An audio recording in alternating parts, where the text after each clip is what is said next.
నాకైతే ఈ మహారాష్ట్రలో కోటలు చూస్తుంటే ఎలా ఉన్నాయంటే, మనం మగధీరాలో చూసాం కదా మీకు ఒక సీను. మగధీర, రంధీర్ విల్లా, మిత్రవింద, ఇంకా షేర్ ఖాన్ అందరూ ఒకటే కొండ మీద ఉంటారు కదా.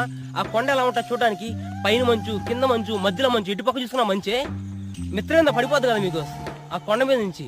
సేమ్ ఆ కొండ ఎలా ఉందో ఇక్కడ మహారాష్ట్రలో ఉండే ఫోర్ట్స్ కూడా సేమ్ అన్ని అలానే ఉన్నాయి. సేమ్ టు సేమ్ అనిపిస్తాయి మీకు, నో డౌట్. అంతే, ఖచ్చితంగా మహారాష్ట్రలో ట్రెక్కింగ్ మాత్రం ఖచ్చితంగా చేయాలి మీకు.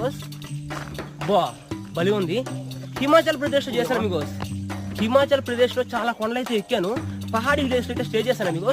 మహారాష్ట్రలో అయితే నాకు తెలిసి ఇది ఫస్ట్ ట్రెక్కింగ్ మీకు నిజంగా. ఇంకా పహాడీ విలేజ్కి వెళ్ళాను కానీ మహారాష్ట్రలో, కానీ ఇంత పెద్ద కొండని ఎప్పుడు ట్రెక్ చేయలేదు నేను. ఫస్ట్ టైం మీకు. ఈ రోజు అయితే మన డ్రీమ్ అయితే ఫుల్ఫిల్ అయిపోతుంది.